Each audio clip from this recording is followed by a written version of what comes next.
I am Ryan McKnight. I'm Cara Santamaria. I am Christopher Smith. Hi, I'm Andrew Torres. This is Naked Mormonism, the serial Mormon history podcast.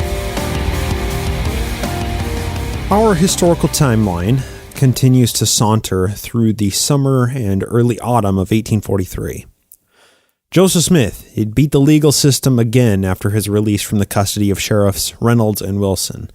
The sheriff's petition to bring the Illinois militia into Nauvoo in order to effect a second arrest, well, that was denied by Governor Thomas Carlin, and Joe was safe for now. He dictated and presented to Emma, his wife, what came to be Doctrine and Covenants, Section 132. That's, of course, the celestial commandment from gods for men to take multiple wives, celestial polygyny. He had thousands of votes to throw around, however he saw fit in the upcoming congressional and county offices elections. Joe had bargained with a popular lawyer running for Congress in order to defend Joe in the July 1843 court in exchange for Joe's vote, with the implied understanding that the entire Mormon voting bloc would be voting for this congressional candidate. Cyrus Walker, who was the Whig congressional candidate running. We're going to see how that plays out for him in the coming August of 1843 election at another time, and future episodes, I guess we'll say. And of course, in addition to politicians in his pocket, progress on the Nauvoo Mansion was progressing quickly. The Nauvoo homestead was overcrowded, with Joe and 6 of his wives and all of the kids, and Dr. Robert D. Bob the Builder Foster was making good progress on the mansion, and it was ready to begin moving, personal effects and furniture into. Of course, Talos's Temple Crown was progressing at a promising pace as well. The summer heat was blistering, but brick forges were burning away day and night, and buildings were going up faster than bricks could be produced in order to construct the buildings. The Masonic Lodge was a popular meeting place. Public areas and mercantile shops were running at full steam. The Mormons were making goods, even though the products, couldn't really compete with cheaper imports from larger, metropolitan and industrial areas. The majority of the leadership were siding with Joe in just about everything he did. With only a few notable exceptions, Joe's highest ranks were staffed with ultimately loyal followers. However, Joe's personal childhood friend, Orrin Pistolpack and Porter Rockwell, he was still languishing in a Gentile prison in Missouri, but the state didn't have any hard evidence to convict him of the Lilburn Boggs assassination attempt, so Porter would be out any time now. So what I'm trying to say is, near the last half and the end of 1843, Nauvoo was kind of entering this era of good feelings.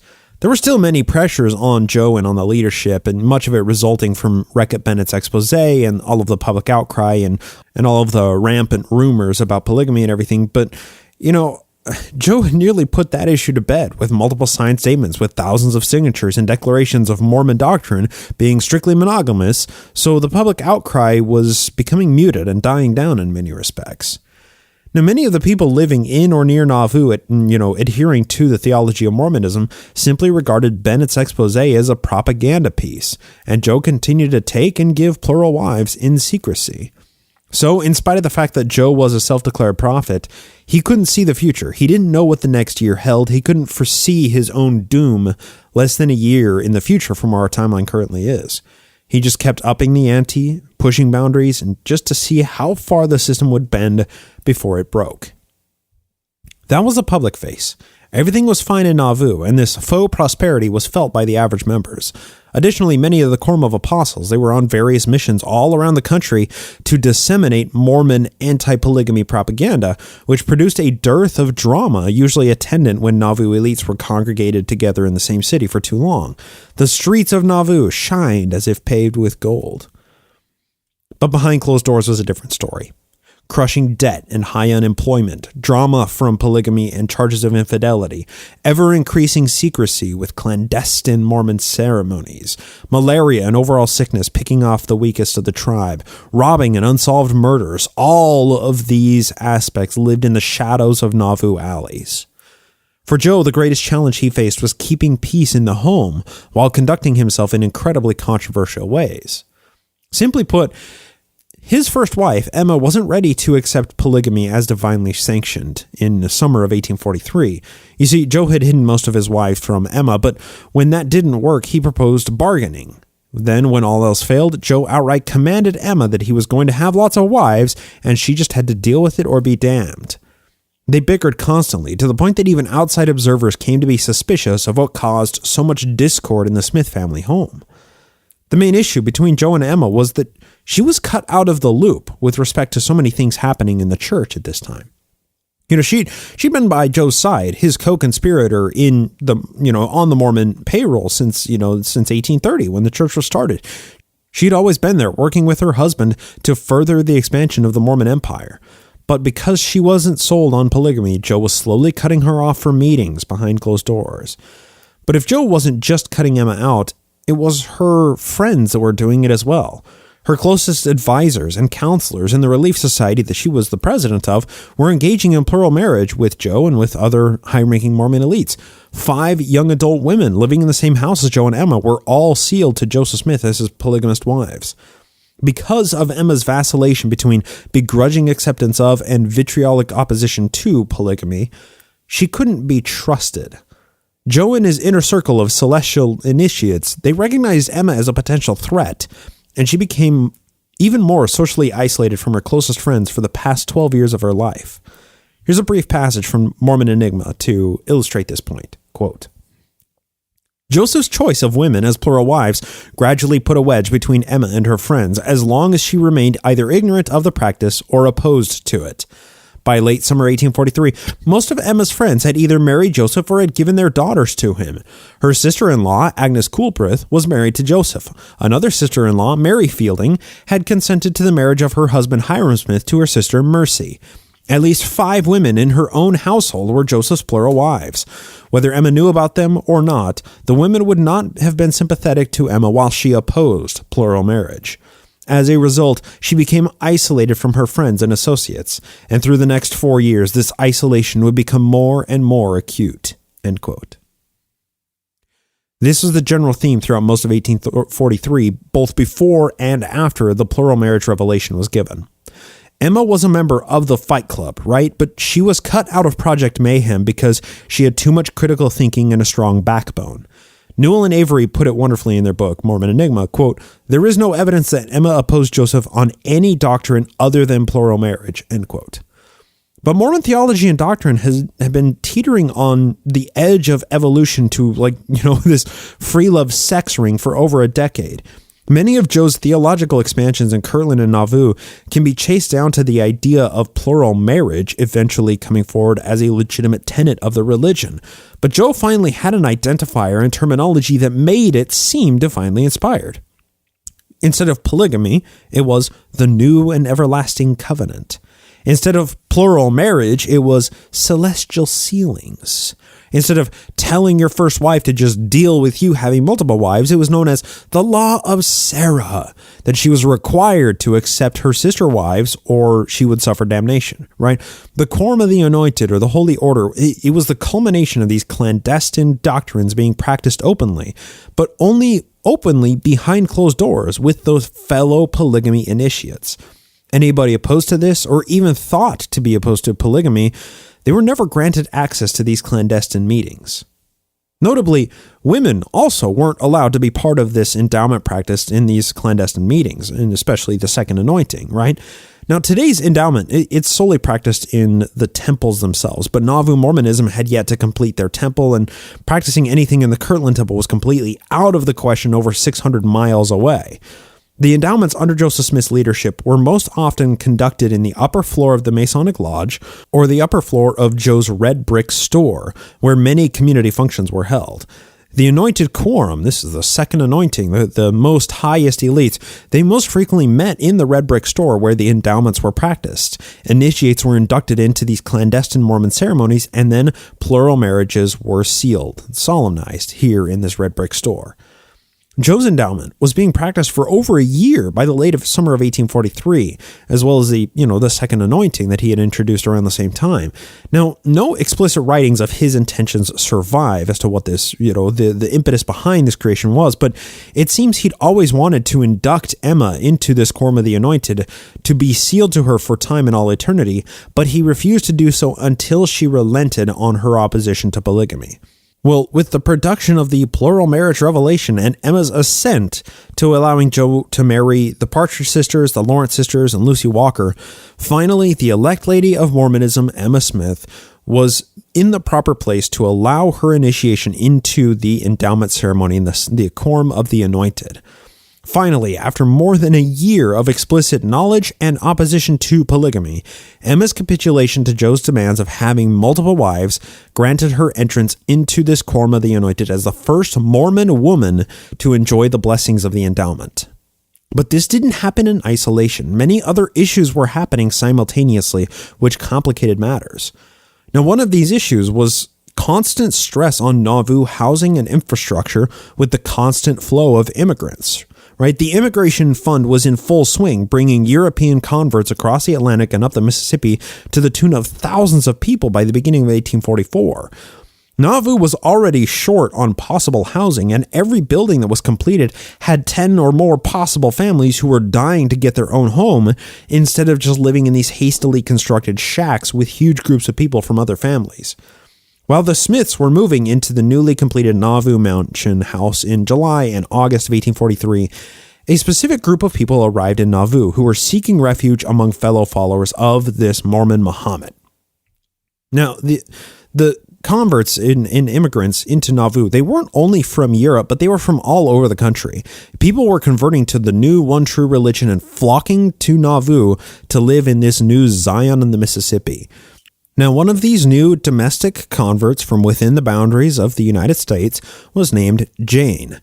And from her own reminiscence, which she gave when she was living in Utah in the year 1900, this included a brief autobiographical sketch. We get her story. So allow Jane to tell her story for us. Quote, "When only a child 6 years old, in 1828, I left my home and went to live with a family of white people in Connecticut. Their names were Mr. and Mrs. Joseph Fitch. They were aged people and quite wealthy. I was raised by their daughter. When about 14 years old, I joined the Presbyterian Church. Yet I did not feel satisfied. It seemed to me there was something more that I was looking for. I had belonged to the church about 18 months when an elder of the Church of Jesus Christ of Latter-day Saints was traveling through our country and preached there. The pastor of the Presbyterian Church forbid me going to hear them, as he had heard I had expressed a desire to hear them. But nevertheless, I went on a Sunday and was fully convinced that it was the true gospel he presented, and I must embrace it. The following Sunday, in 1841, I was baptized and confirmed a member of the Church of Jesus Christ of Latter-day Saints. About 3 weeks after, while kneeling at prayer, the gift of tongues came upon me and frightened the whole family who were in the next room. 1 year after I was baptized, I started for Nauvoo with my mother, Eliza Manning, my brothers, Isaac, Lewis, and Peter, my sisters, Sarah Stebbings and Angeline Manning, my brother-in-law, Anthony Stebbings, Lucinda Manning, a sister-in-law, and myself. We started from Wilton, Connecticut, and traveled by canal to Buffalo, New York. We were to go to Columbus, Ohio before our fares were to be collected, but they insisted on having the money at Buffalo and would take us no further. So we left the boat and started on foot to travel a distance of over 800 miles. We walked until our shoes were worn out and our feet became sore and cracked open and bled until you could see the whole print of our feet with blood on the ground. We stopped and united in prayer to the Lord. We asked God, the Eternal Father, to heal our feet, and our prayers were answered and our feet were healed forthwith. When we arrived at Peoria, Illinois, the authorities threatened to put us in jail or get our free papers. We didn't know at first what he meant, for we had never been slaves, but he concluded to let us go. So we traveled on until we came to a river, and as there was no bridge, we walked right into the stream. When we got to the middle, the water was up to our necks, but we got safely across. And then it became so dark we could hardly see our hands before us, but we could see a light in the distance. So we went toward it and found it was an old log cabin. Here we spent the night. Next day, we walked for a considerable distance and stayed that night in a forest out in the open air. The frost fell on us so heavy that it was like a light fall of snow. We rose early and started on our way, walking through that frost with our bare feet until the sun rose and melted it away. But we went on our way rejoicing, singing hymns, and thanking God for his infinite goodness and mercy to us in blessing us as he had, protecting us from all harm, answering our prayers, and healing our feet. They just don't make people like this anymore. I would have turned back. I wouldn't have done this, right? In the course of time, we arrived at La Harpe, Illinois, about 30 miles from Nauvoo. At La Harpe, we came to a place where there was a very sick child. We administered to it, and the child was healed. I found after that the elders had before this given it up, as they did not think it could live.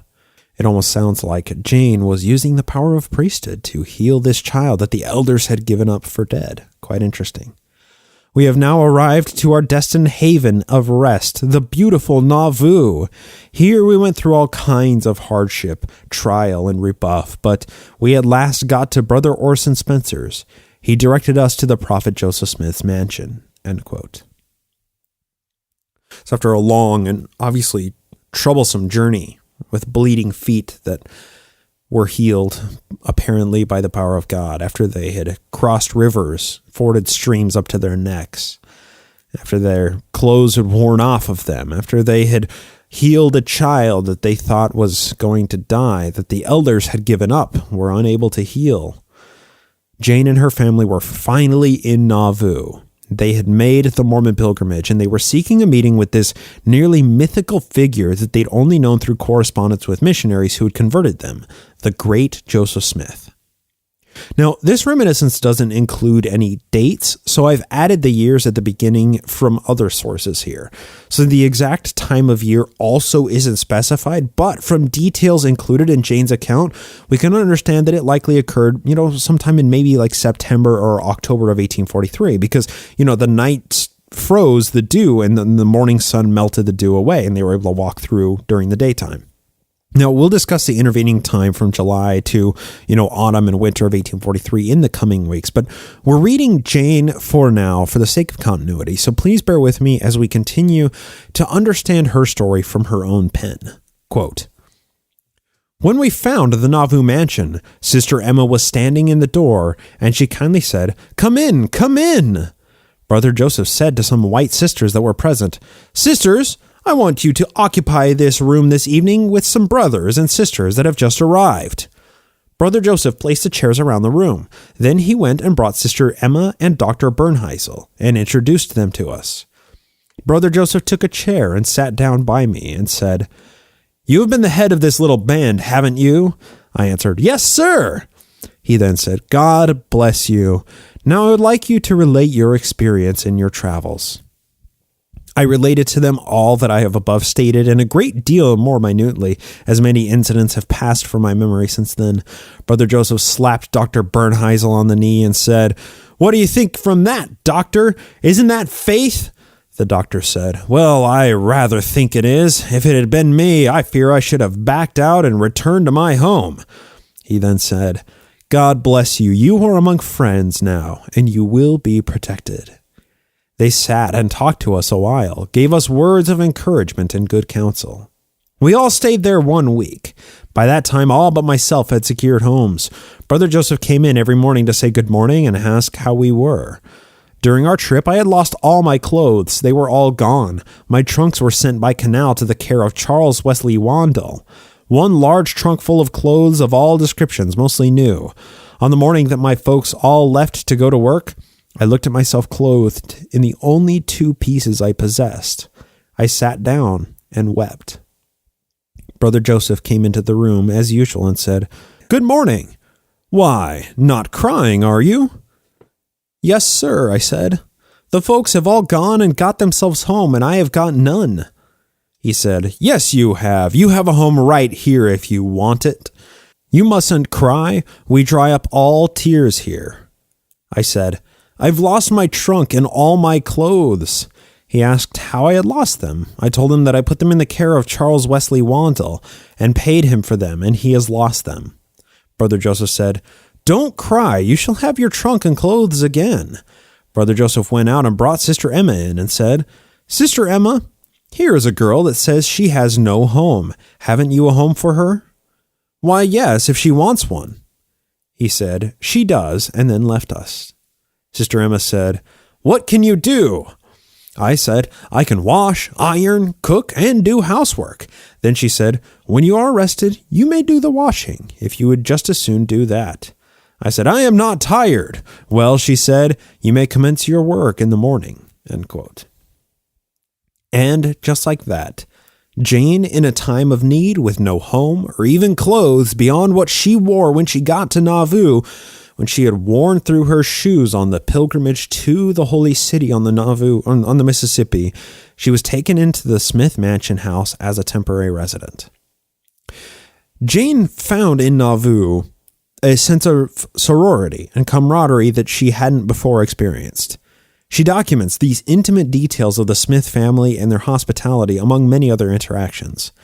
And Eliza Partridge's journal from this time reveals that Jane became good friends with her peers living in the Smith Mansion for the few months that she remained there during the winter of 1843 to 1844. Jane had a brief moment with Lucy Mack Smith, who she refers to as Mother Smith, and this interaction clearly left a profound impression on Jane. Quote, "I had to pass through Mother Smith's room to get to mine. She would often stop me and talk to me. She told me all Brother Joseph's troubles and what he had suffered in publishing the Book of Mormon.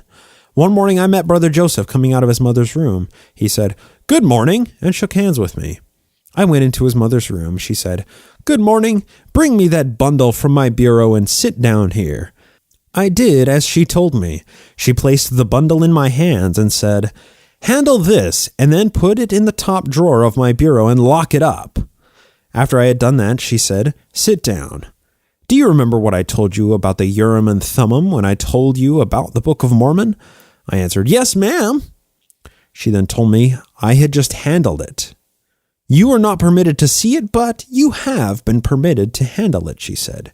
'You will live long after I am dead and gone, and you can tell the Latter-day Saints that you was permitted to handle the Urim and Thummim.'" End quote. This was a rare occurrence in early Mormonism. Now, the seer stones were revered as holy and sacred to all who knew of them, and Jane here was granted a very brief moment of holding one of the seer stones in a pouch for a very brief moment in the presence of Mother Lucy Mack Smith. The next interaction Jane relates is between her and Emma, and this seems to allude to something between the lines that caused Jane a lot of trouble in Utah under the leadership of Bloody Brigham Young. Quote, "Sister Emma asked me one day if I would like to be adopted to them as their child, and I did not answer her. She said, 'I will wait a while and let you consider it.' She waited 2 weeks before she asked me again. When she did, I told her, 'No, ma'am,' because I did not understand or know what it meant. They were always good and kind to me, but I did not know my own mind. I did not comprehend." End quote. And with that very small interaction, coming only from Jane, nearly 60 years after this occurred, Jane refused to join the Celestial Smith family during Joseph Smith's lifetime, and therefore forfeited eternal sealing to the prophet and the elect lady of Mormonism, which she would come to regret when Bloody Brigham sealed her to the Smiths as their eternal slave. Jane wasn't even allowed into the endowment house where the sealing was performed for herself. Instead, another woman stood as proxy for Jane to be sealed to the Smiths while she waited outside. To understand Jane's refusal to Emma's proposal, it's important to understand how Jane likely understood the proposal in the first place, right? Jane said herself that she did not comprehend or understand what this adoption or this sealing meant, right? That the term adoption, when it was used in a celestial sense, that meant sealing. Now, Emma made this proposal soon after Jane had arrived in Nauvoo, once all of her family had found homes in town and they had taken up jobs and everything, and Jane had taken up residence in the Nauvoo Mansion at the age of 21. She was surrounded all day by half a dozen women who were plurally sealed to Joseph Smith. Understandably, with the gossip mill that was Nauvoo, Jane quickly became aware of the practice of plural marriage happening in Nauvoo. When Emma first proposed for Jane to be sealed to the Smiths, Jane likely didn't understand what that meant within the Mormon context. Emma said that she'll wait for a while for Jane to reconsider. Then during the following 2 weeks between the first proposal and Emma's second sealing proposal, it seems that Jane became aware of everything that was included in the practice of Mormon polygamy through these relationships that she had built with her fellow young adult women living in the same house, all of which were sealed to Joseph Smith. So after learning about what polygamy really included, hearing it from all of these women, it's understandable that Jane vehemently refused the second proposal that Emma made 2 weeks after the first. She was literally surrounded by Joe's wives, while most of them were barred from engaging in social activities for fear that their secrets would be discovered, right? So that made for a lot of downtime. All these women can't go out and, engage in any social activities because Joseph Smith didn't want them getting married off to somebody who he didn't approve of. So they just spent a lot of time in the Nauvoo homestead and the Nauvoo Mansion doing chores around the house. And that, also, of course, the Nauvoo Mansion was now, doubling as the most prestigious hotel in Nauvoo, right? So there was a lot of time for these women to talk. So Jane reported a conversation with Joe's young adult wives while she was living in the Nauvoo Mansion in a life sketch, and this was provided in 1890 to Joseph F. Smith, then a member of the Quorum of Apostles. Quote, Brother Joseph's 4 wives, Emily Partridge, Eliza Partridge, Maria and Sarah Lawrence, and myself were sitting discussing Mormonism, and Sarah said, "What would you think if a man had more wives than one?" I said, "That is all right." Maria said, "Well, we are all 4 Brother Joseph's wives." I jumped up and clapped my hands and said, "That's good." Sarah said, "She is all right. She believes it all now." End quote. Now, this conversation, the way that Jane learned about the practice of polygamy and her refusal of the proposals that Emma Smith gave her, that was reported in 1890 and 1900 while she was living in the Utah Territory. And it's a bit complex, but that was the story of Jane Manning James and how she came to live in Nauvoo with the Smith family. The thing is, we need to understand about this. Memories, especially when they're reported in a letter to one of the highest ranking church leaders in the Utah Territory, those memories have a way of sliding behind rose-colored glasses, right? However Jane Manning James felt at the time about plural marriage when talking to her peers and possible future sister wives, that doesn't seem to comport with her earlier refusal of the proposal by Emma. But that's not a problem, okay? It just needs further context to make proper sense and to strip away this complexity. And I think the explanation to reconcile these seemingly different positions on sealing stems from Emma herself. Why would Jane initially refuse the proposal that Emma was proposing?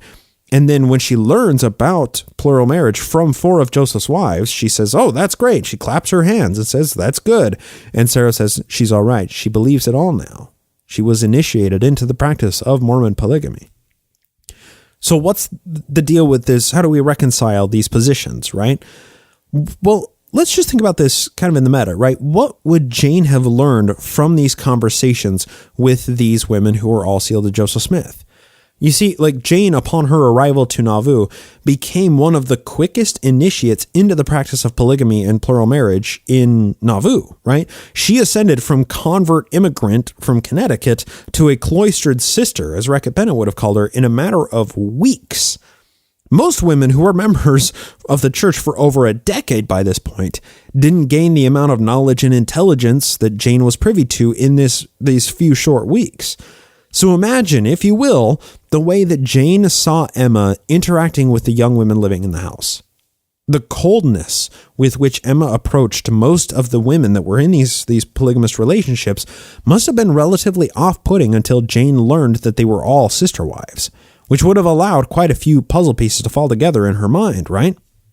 But consider the root of what caused Emma to treat these young women harshly. The inner turmoil Emma suffered from Joe's libertine nature, that must have weighed heavily on her conscience, right? The turmoil coupled with her ever-expanding wealth and corporate power in Nauvoo, conducting business deals with men who never thought that they'd be signing contracts with a woman in their lifetimes, right? Joe was sometimes in hiding for fear of arrest, which forced Emma to step up to the plate and take care of his shoddy business practices. Beyond that, Emma was also planning an escape route in late 1843. She was entertaining the idea of divorcing Joseph Smith for many, many understandable reasons, and she had a plot to, a secret escape in order to be able to leave Nauvoo with the divorce and get her kids away from this dangerous criminal that was her husband. She was a Skylar White in this situation, right? She had to set herself up financially to be able to support the departure and any complications that may have come along with the divorce and fleeing from Nauvoo. And accordingly, throughout July to October of 1843, Emma acquired a ton of property, most of it transferred from Joseph Smith to her. Some of these transfers may have been deals brokered between Emma and Joe for Emma to give her consent to Joe taking more wives, but of course, that's speculative. Regardless of the reasoning behind these land and property transfers from Joseph to his wife Emma, the end result became a complete fiasco between Emma and Brigham for years following the deaths of Joe and Hiram's sidekick Abiff Smith in Carthage, and that's only 9 months in the future from where we currently are in our historical timeline. The thing is that I'm trying to point out here, Emma had a lot going on in her own mind, and bringing more young women into the home almost always ensured future relations between them and her husband, right? Emma's frustrations and internal conflicts were projected onto these young women who had even less control over the situation than Emma did. This coldness even extended into her interactions with men in Nauvoo, as she treated William Clayton, Brigham Young, Sidney Rigdon, and other of Joe's closest acolytes with contempt. Here's a few extracts of Emma's interpersonal conduct, and this is all from Newell and Avery's biography of Emma, Mormon Enigma. It's an amazing book. Pick a copy of it. Quote, "No matter what its origin, Emma opposed the doctrine of polygamy. She was not without power in the struggle with Joseph over it. 4 days after her return from St. Louis, Emma exerted her strongest leverage. She threatened a divorce. William Clayton reported under the date of August 16, 1843 in his journal, "This a.m., Joseph told me that since Emma came back from St. Louis, she had resisted the principle of plural marriage in toto, and he had to tell her he would relinquish all for her sake. She said she would give him Emily and Eliza Partridge, but he knew if he took them, she would pitch on him and obtain a divorce and leave him. He, however, told me he should not relinquish anything." Oh, isn't that interesting? Joseph proposes, "Oh, no, don't divorce me. I promise I'll give up all of these wives if you just don't leave me." And then tells William Clayton in the little back office, "Oh, I'm not going to relinquish anything." Are you serious, bud? Come on. In the most serious crisis of their marriage, Joseph backed down. He told Emma that he would give up his wives, but he confided to Clayton that he did not intend to keep his word. 5 days after Joseph agreed to, quote-unquote, relinquish all, Emma found 2 letters in his pocket from Eliza R. Snow, who was still at the Morley settlement, after her quick removal from the homestead, of course. Emma confronted William Clayton with them and asked if he had delivered the letters to Joseph. Clayton denied being the courier. He said Emma, quote, seemed vexed and angry, end quote. He also recorded that Joseph told him Emma had said some, quote, harsh words, end quote. 2 months later, Eliza would visit Nauvoo on October 10th and would afterwards confide to her diary, quote, some circumstances of very peculiar interest occurred during my visit to the city. Everything connecting with our affections is engraven on the heart and needs not the perpetuating touch of the sculptor, end quote. If only Eliza Snow would have expounded on what that interaction was like, because she and Emma had had their falling out. She was living on the Morley settlement after she was kicked out of the Nauvoo homestead, right? We've discussed that in the past. Emma's Staircase to Hell is the episode title. Continuing on, Newell and Avery. The entry hints that Emma's suspicions about Eliza and Joseph were not unfounded. On August 19th, Eliza Snow penned some verses for Eliza Partridge, who had begun to chafe under Emma's surveillance. From later on in the same chapter. Still smarting from finding Eliza's letters to Joseph the previous day, Emma went for a short carriage ride with her husband on August 22nd. She called on the Lucian Wordworth family while Joseph attended to some business at the temple. Emma apparently did not know that the Woodworths' 16-year-old daughter, Flora, had been Joseph's plural wife since spring. What probably began as a casual social visit resulted in a confrontation between Emma and Flora when Emma discovered that Joseph had given Flora a gold watch. She would have recognized the implications of such a gift since he had also given one to Eliza Snow. Joseph returned just as Emma, quote, was demanding the gold watch, end quote, from Flora, and he reprimanded her. Once in the carriage, however, Emma vented her own frustrations. Joseph told William Clayton she continued her abuse after they arrived home and said he finally had to employ, quote unquote, harsh measures to stop her, end quote. Harsh measures to stop Emma from abusing him when she was confronting him about one of his secret polygamous wives that she didn't know about. You know, I'm going to just go ahead and assume that Joe never realized that all of these troubles in his home were a result of his own actions. But hey, you know, he was just doing what the voices in his head told him to do. So that makes him a great guy, right? Emily Partridge, you know, her sister Eliza Partridge, the two sisters living in the Nauvoo homestead at this time and moved into the Nauvoo Mansion. She recalls this tumultuous time, and this is from the Women's Exponent in Utah in the 1880s, a brief character sketch from her. Quote, Emma often made things very unpleasant, but I have nothing in my heart towards her but pity. I know it was hard for Emma and any woman to enter plural marriage in those days, and I do not know as anybody would have done any better than Emma did under the circumstances. I think Emma always regretted having any hand in getting us into such trying circumstances, but she need not have blamed herself for that in the least, for it would have been the same with or without her consent, and I have never repented the act that made me a plural wife of Joseph Smith and bound me to him for time and all eternity, end quote. Emma's internal conflict throughout most of 1843 caused her to turn her attention to affairs outside of the church. She was president of the Relief Society from its formation in March of 1842, but throughout all of 1843, she only attended 2 of the meetings, and they were monthly. She spent a lot of time traveling to and from St. Louis to pick up supplies for the Red Brick Store, as well as managing other familial affairs in her growing family as a result of polygyny, right? She was writing many letters to important people to put out fires that Joe was setting all around town, and one of these came as a result of Hingepin Sidney Rigdon's questionable loyalty to the prophet. So ever since the Reckitt Bennett meltdown and his expose was published, History of the Saints, many entertained thoughts that Rigdon was actually colluding with Bennett in order to bring down the prophet. Rigdon at this time was postmaster of Nauvoo, and that was the only real government job that was bringing income in from the federal government. It was the only stable paycheck that was coming into Nauvoo. Joe had repeatedly accused Rigdon of throwing out Joe's mail or letting other people see Joe's letters before Joe actually received them. Now, there may have been something like that going on, but separating fact from accusations is a really tough matter when it comes to this. Regardless of what really took place and whether or not Rigdon was screening Joe's mail in order to help aid Bennett in taking down this Mormon Muhammad, Emma joined in the fray in multiple instances. From Mormon Enigma again, quote, a problem with Sidney Rigdon had been festering for some time. Joseph had addressed their differences earlier, and they have been temporarily resolved. William Marks reported that at the time, quote, Sister Emma had a good many feelings against Elder Rigdon, but they are all done away. She has said within a few months, and in fact within 1 week, that she was on as good of terms with Elder Rigdon as she had ever been since he was a member of the church, end quote.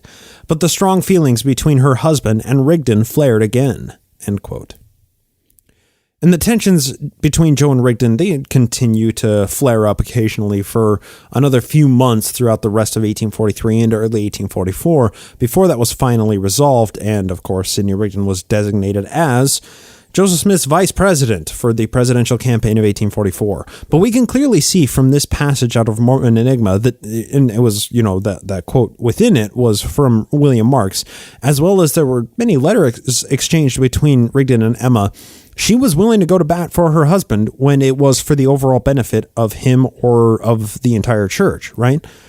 But the point is like Emma's headspace and her relationships with Joe and with many other people were very, very complex at this time in 1843. We can't see what truly happened, right? Historians can only piece together from outside sources occurrences that hopefully reveal a window into this complexity that we've been discussing this whole episode. You see, Joe and Emma, they dearly loved each other, but they also had serious issues in their marriage. They both tried to put on their best public face for the public, but the facade was hard to keep going when these tensions flared up, as they often did. Once again, from Newell and Avery's book, Mormon Enigma, quote, "The personal tension between Emma and Joseph may have eased toward the end of summer of 1843, when Emma seemed to have come temporarily to terms with plural marriage. Alan J. Stout, who served as Joseph's bodyguard, testified in an 1885 meeting that, quote, only a single door separating him from the family, he listened to a conversation which took place between Joseph and Emma on the much vaunted subject of plural marriage. This impulsive woman, Stout declared, from moments of passionate denunciation would subside into tearful repentance and acknowledge that her violent opposition to that principle was instigated by the power of darkness, that Satan was doing his utmost to destroy her, etc. And solemnly came the prophet's inspired warning, yes, and he will accomplish your overthrow if you do not heed my counsel," end quote. You notice the coercive language that Joe was using to break Emma's spine in these interactions, while also fearing, of course, that Emma would lash out in a fit of rage and jealousy. I mean, it was a constant tension between Joseph and Emma. Continuing from a different point in Mormon Enigma, quote, "A young woman named Maria Jane Johnston told a similar story. Disowned by her family in Tennessee after joining the Mormons, she lived as a hired girl in Emma's home from 1841 to 1844. In 1843, she was 19, and, according to her reminiscences, she overheard a snatch of conversation between Emma and Joseph in the next room. Emma, quote, was crying and in trouble about something," end quote. Joseph went to the door of the dining room where Maria Jane was working. He asked her to go to Hiram's house with a request that he come to the mansion. When Hiram arrived with Maria Jane, she heard him ask, quote, "Well, sister, what is the matter?" The door closed, and the girl heard no more of the conversation.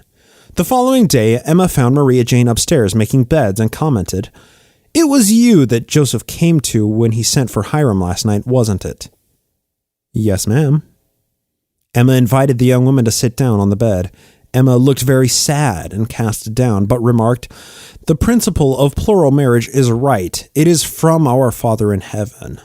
Maria Jane reported, "Then she spoke of her jealousy. What I have said I have got to repent of. The principle is right, but I am jealous-hearted. Now never tell anybody that you heard me find fault with that principle.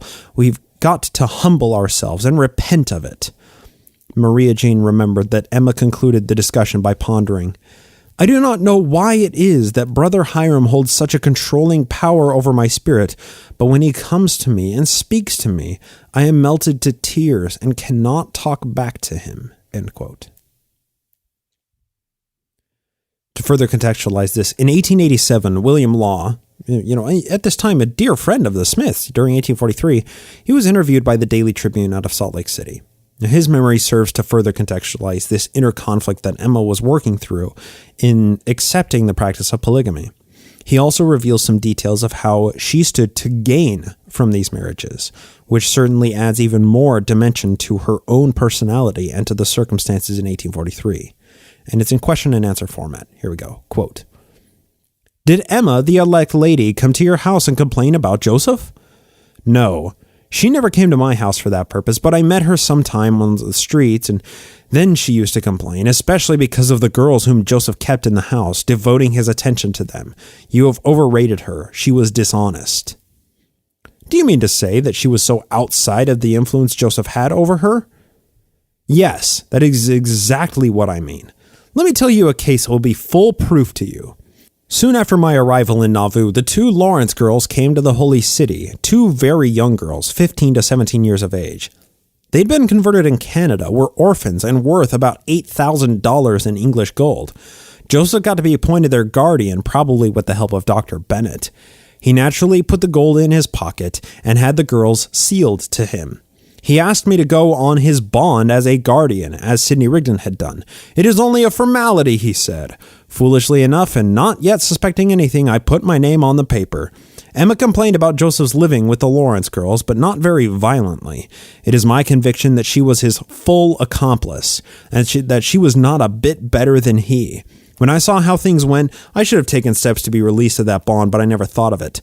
After Joseph's death, Almond W. Babbitt became guardian of the two girls. He asked Emma for a settlement about the $8,000. Emma said she had nothing to do with her husband's debts. Now Babbitt asked for the books, and she gave them to him.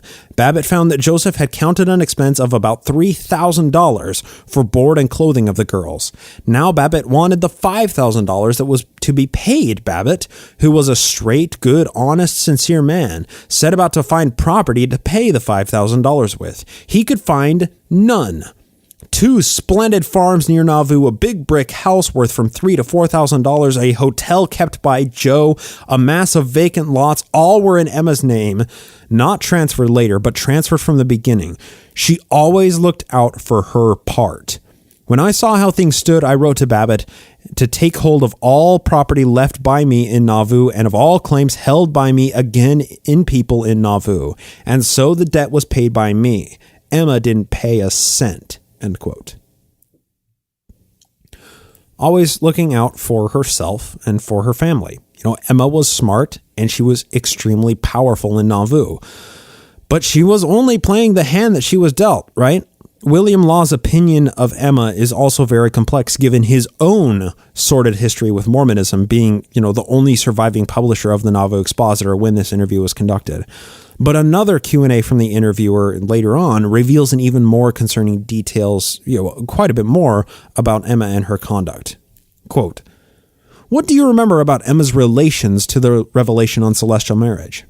"Well, I told you that she used to complain to me about Joseph's escapades whenever she met me on the street. She spoke repeatedly about the pretended revelation. She said once, 'The revelation says I must submit or be destroyed. Well, I guess I have to submit.' On another day, she said, 'Joe and I have settled our troubles on the basis of equal rights.' Emma was a full accomplice of Joseph's crimes. She was a large, coarse woman, as deep as a woman as there was, always full of schemes and smooth as oil. They were worthy of each other. She was not a particle better than he." End quote.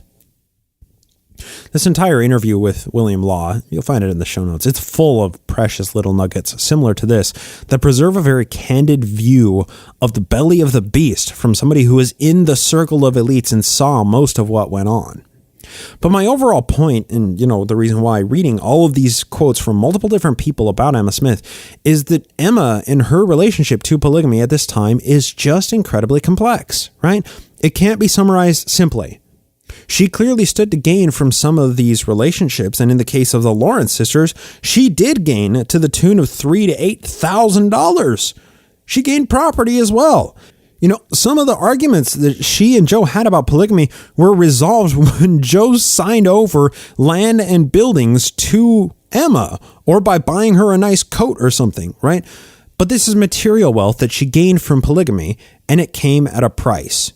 What is material and monetary wealth good for when the community you live in treats you as an outsider? What good is lots of money if your friends only treat you nicely because they fear your wrath? The overwhelming feelings of jealousy created when you know that your husband is in the same house but isn't in his own bed many nights of the week, that must have been absolutely crushing to Emma. The time and effort expended on policing the conduct of young women in the house tarnished the relationships that Emma had with many of these people who she considered friends or, like adopted daughters almost. Like beginning in Kirtland, Joe had a pattern of betting Emma's best friends. Then she would react and then they would go away, right? Emma and Fanny Alger were close friends until she discovered Fanny and Joe in the barn, and Fanny was taken away to Indiana. She was close friends with her secretary in Nauvoo, Eliza R. Snow, but when Emma saw Eliza and Joseph a little too close, an altercation ensued, and Eliza was forced to move out of the Nauvoo homestead, and then Emma and Eliza's friendship was never repaired from that time forward. Eliza and Emily Partridge, they were like daughters to Emma, but they became bargaining chips between Emma and Joe, lest Emma violate the law of Sarah, right? So yes, Emma opposed polygamy. She also approved of it. She couldn't stand watching the religion her and her husband had created devolve into a sex ring, but she also became incredibly wealthy throughout it. And the bodies and trauma created in the warpath of Mormon expansionism was just another line to mindlessly add to the expenses column of the Mormon theocracy, right? Emma also served to be the moral devil's advocate on the real-world results of polygamy. For example, Emma had many issues with Joe's personal scribe, William Clayton. However, when she found out that Clayton had impregnated his polygamous wife, Emma told Clayton that he should be responsible and take that pregnant teenager into his home to provide support for her and the coming child, right? So in many ways, Emma was one of the only advocates for polygamous women that they had in Nauvoo that kept the practices from completely breaking people. Emma had the ear of the prophet and the patriarch and nearly all of Joseph's closest acolytes who were running the church. Her personal affect seemed to fluctuate with current events, right? During this era of good feeling in Nauvoo, she was reported by friends as being friendly, jovial, hospitable, and kind to most people. But when events turned for the worse, her health sickened and she became the vengeful woman full of wrath because of the blatantly immoral conduct of her husband and many other Nauvoo elites. But she was one of the only women who had any power in Nauvoo who was looking out for the other women who were being victimized by this patriarchal, misogynistic system. Right? The thing is, Emma, she was a great human being with plenty of flaws. She always stood to gain from the church, and she always did, right? But she also suffered through every trial and tribulation that the church experienced as a whole. And the problem here is she left so few personal writings that reveal what her true thoughts and intentions were, and she didn't keep a journal, at least none that's come to the notice of historians. She always lived behind a mask that was adaptable. But more importantly, she was often the morality check on her husband, which was the most unenviable task in the entirety of Mormon history. So with all of this data, all of this information, fragmentary at best, how do we reconcile the models of Emma that are floating out there, right? We have the pious and the stoic Emma who was unflappable and faithful in everything she did, and writing hymns and attending to the office businesses of the Relief Society presidency, right? We have the Emma who was grabbing up any land and wealth that she could get her hands on, just like every elite in Nauvoo was doing. We have the Emma of William Law and Joseph Jackson, who was just as devious and immoral as her husband. Joe just helped, kind of direct her menacing mind to whatever task they could both gain from. We also have the Emma who was a vicious and avowed opponent to polygamy her entire life, juxtaposed to the Emma that literally took the hands of teenage women and put them into the hands of her husband while she bore witness to their plural marriages. We have the Emma who is hospitable and kind, and also the Emma who kicks people out of her house because they showed too much affection toward her husband. We have the Emma who was deeply in love with Joseph Smith, but when she was in truly inconsolable or angry state of mind, Hiram came to the rescue and was the only person who could calm her down. We have the Emma who was bound to bed for weeks at a time from illness, and also the Emma who stayed by Mother Lucy Mack Smith's bed for 5 days straight, nursing Lucy to health before her own health gave out and she collapsed. We have an Emma who was frequently surrounded by legions of friends and personal women leadership in the Relief Society.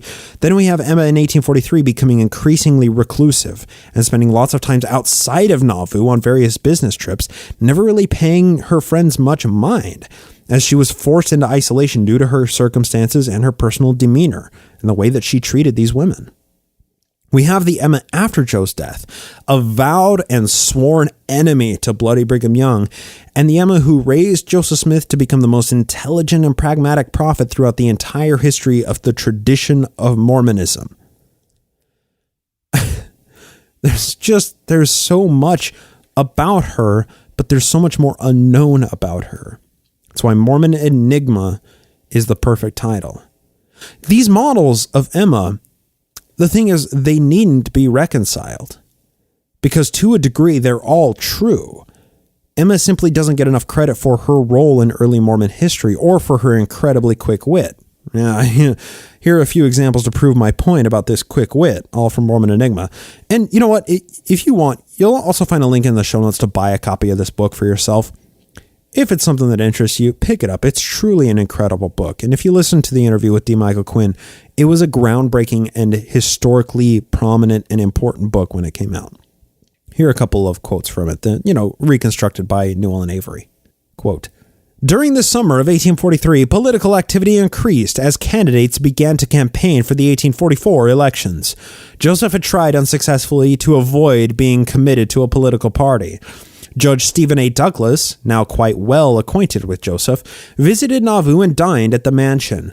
Joseph invited the leading men of Nauvoo to join them, but this invitation caught Emma without a dessert. Quickly, she made apple fritters and fried them to perfection. The men liked the fluffy morsels, and one of them asked its name. Emma smiled and said, 'I call it a candidate.' 'Why?' they all wanted to know. 'Why not?' she answered them. 'Isn't it just a puff of wind?'" End quote. Brilliant, right? That's brilliant. Here's another one. Quote, "Emma was of interest to the diary and journal keepers of Nauvoo. They described her as a woman of commanding presence, only rarely losing self-control or giving way to tears. She was a brilliant conversationalist and high-spirited." Those are all in quotes. "A man once twitted her about fishing for a compliment. Her prompt rejoinder, 'I never fish in shallow water,' took him aback." End quote. Brilliant. Simply brilliant. And you know what? That's kind of the point, right? Both of the people we've discussed today, Jane and Emma, are so incredibly fascinating. They both had their own stories. They had intentions and then unexpected outcomes when working towards those intentions. They were both held back by society because of their birthright, both finding themselves in situations with little control or ability to give true consent or change their circumstances. Both of these women were sealed to the prophet only after assenting to the requirements of people that they couldn't control. In Jane's case, she was sealed as a slave by proxy to the Smiths, agreeing only after that was the only version of sealing that Bloody Brigham would allow to be done in the temple for Jane Manning James. In Emma's case, she was only sealed and inducted into the holy order with her second anointing after she agreed to Joe taking half a dozen wives living in her own home. Both of these women were victims of a coercive system with eternal ramifications they both sincerely believed in. Both were forced into systems they didn't agree with because they were obeying the laws of men who said that they were speaking for God. Both were conflicted. Both are very enigmatic. Both were complex and unique human beings with their own stories, their own mentality, their own consciousness, their own intelligence, their own mannerisms. But most importantly, both considered each other family, sealed together through the new and everlasting covenant.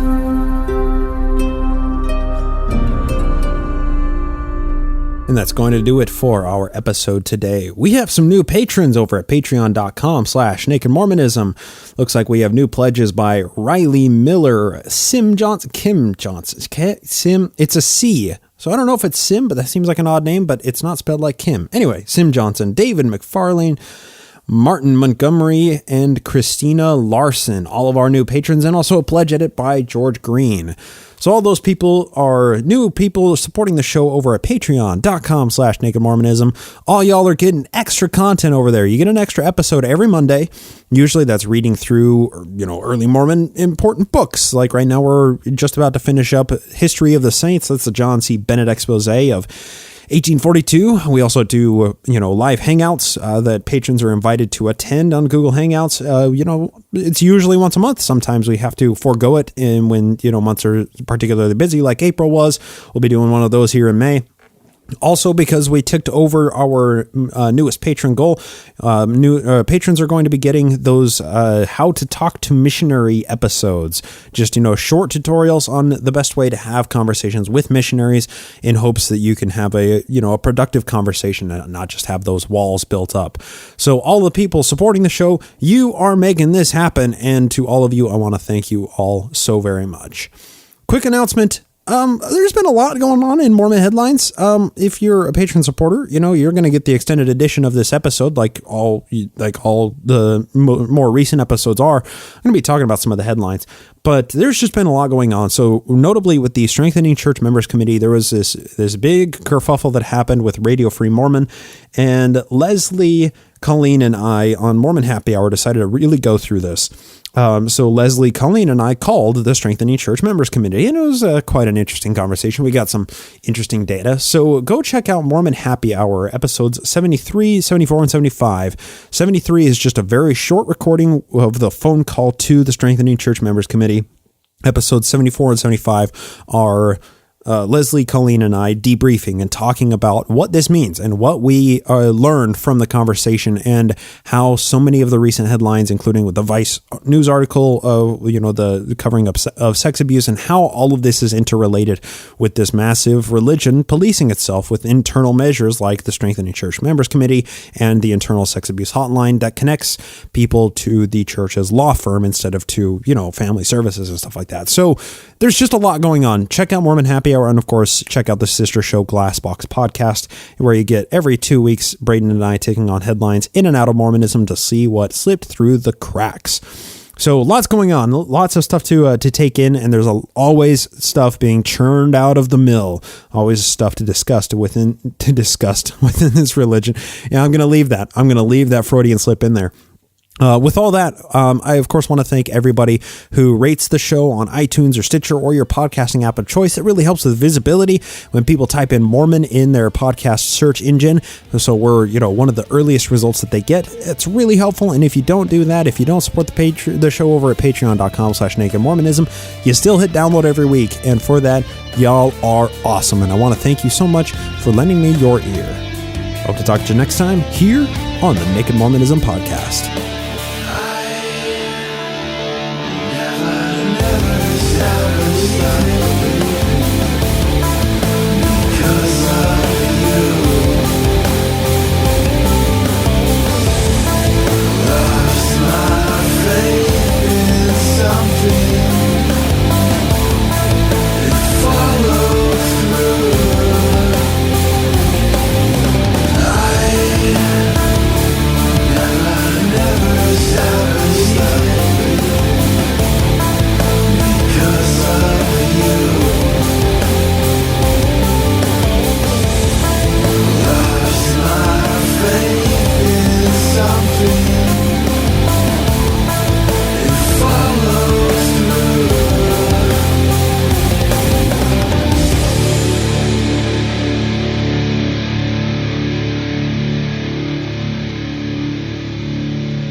This podcast is produced with the help of Julie Briscoe as social media manager, Brian Ziegenhagen as audio engineer, and Andrew Torres of the law offices of P. Andrew Torres in the Opening Arguments podcast as legal counsel. Music is written and performed by Jason Camo of aloststateofmind.com and used with permission. Naked Mormonism is a production of Ground Gnomes LLC, copyright 2019, all rights reserved.